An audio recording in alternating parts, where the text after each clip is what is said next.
welcome to Chris Parkin Shooting Sports. A few weeks ago I reviewed a very similar rifle to this, but this is the FX DRS Tactical in 177 and this is the UK spec version at 12 foot-pounds.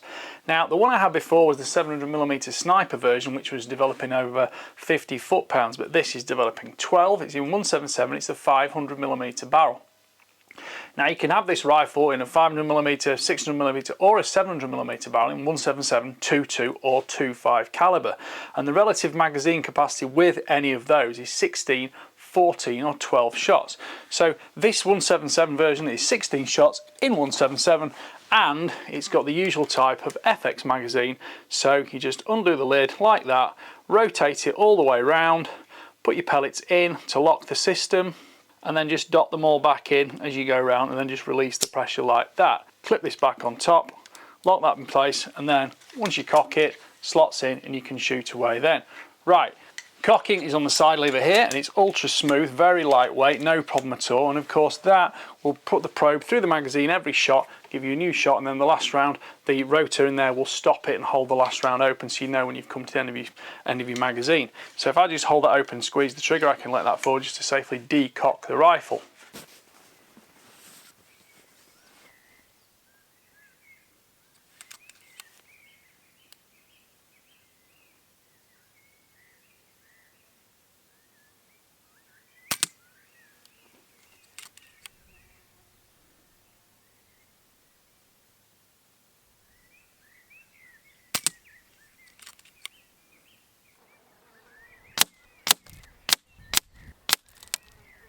Now the key concept of the DRS is that this large barrel looking system is actually the air cylinder, and the barrel liner itself, which is a superior STX on this rifle, runs within there.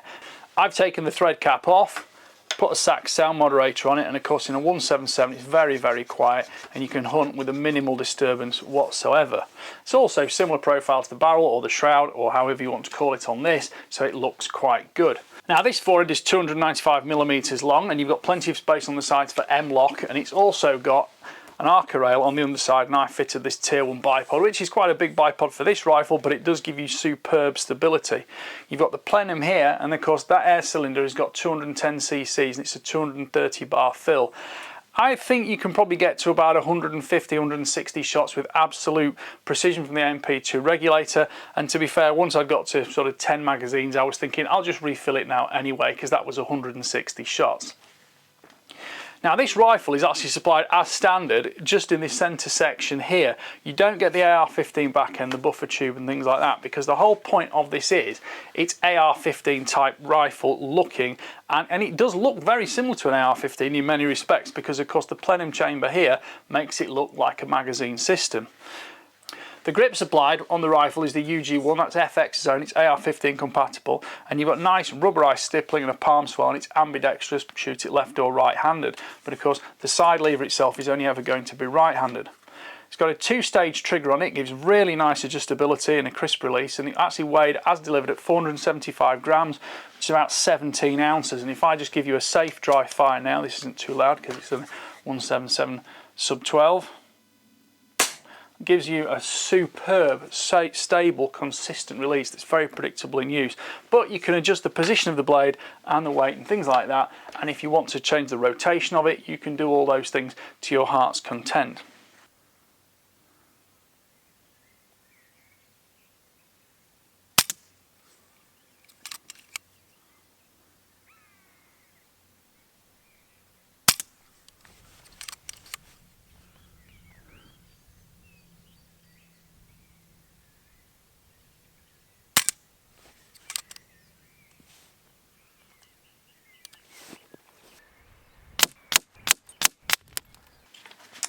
So the AR-15 back end supplied is from a Smith & Wesson AR-15 rifle. This is all exactly compatible with the AR-15 system. You've got the castle nut here which fastens the buffer tube into the back of the receiver.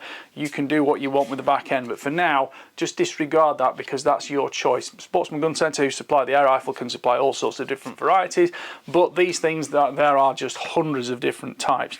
This back end gives me adjustable length of pull. It goes from 10 inches to 30¼ inches, which is 254 to 335 millimeters. And that, of course, will effectively change the overall length of the rifle.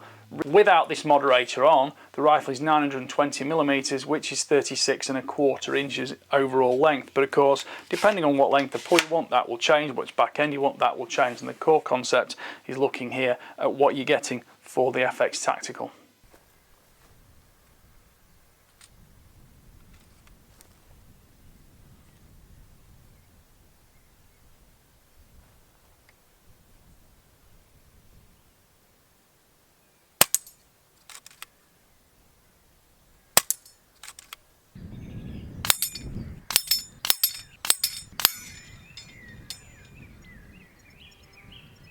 Overall weight of the rifle is 2,660 grams, which is £5 14 ounces. It is very compact, tactile and handleable, and of course depending on what bipod moderator scope on it, that will affect the overall weight as you're going to shoot it. I think I'd probably put a slightly smaller bipod on it, but I shot it as well from tripod sticks, which is superb for stability, especially when you're shooting in barns and things like that, and you've got to take some, steep angle shots upwards, getting feral pigeons and things like that up in the rafters.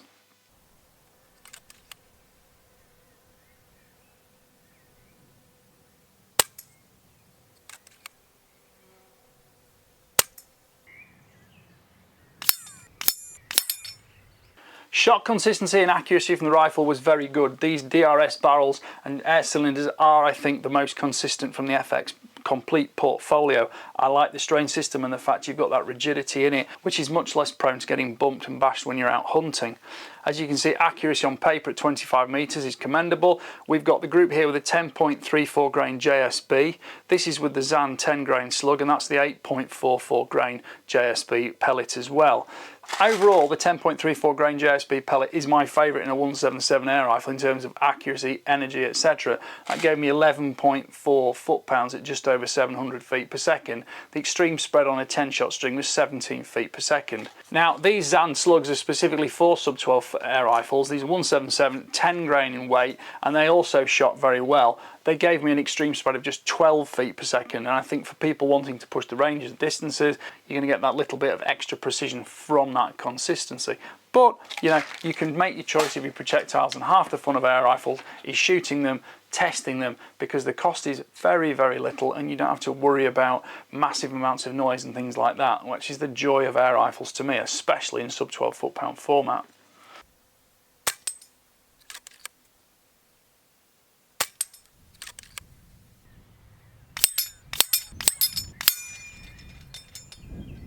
Now, this rifle comes supplied with a steel fill probe on it, and the fill probe slots in the side here, fills up to 230 bar, and it's got FOSS connector on the end, so you can use those very easily with your current recharging gear. I don't get any leaks from that, and the actual upgrade to the steel over the original brass ones is much more consistent in my opinion and experience. Well, I hope you've enjoyed that little bit of review on this rifle. I do like shooting it. It's been a while since I've shot a sub 12 air rifle for precision from FX, and I have been reminded just how joyful it is in terms of the quiet, the precision, and the fact you can go hunting with it without making any noise disturbance, and you can continue at any time of day or night in smaller areas as well. And of course, with a higher shot count, you're not having to make sure you've got an air bottle handy to refill. Shooting pigeons and squirrels has been successful with the rifle, as well as all that plinking on paper and shooting some steel targets as well. Being relatively lightweight, the rifle is easy to handle. It's very stable from sticks. It's extremely stable from this large bipod, although that's probably a little bit too big for just general hunting purposes. Having the silencer does give you great consistency and less noise disturbance to anywhere around, including livestock, things like that, especially around horses, where they can be a little bit jumpy even with a low-powered FAC air rifle. You've got a massive amount of Picatinny rail on top to mount the scope exactly as you need it, and of course with a broad choice of different AR-15 compatible back ends, you can make the rifle exactly as you want it.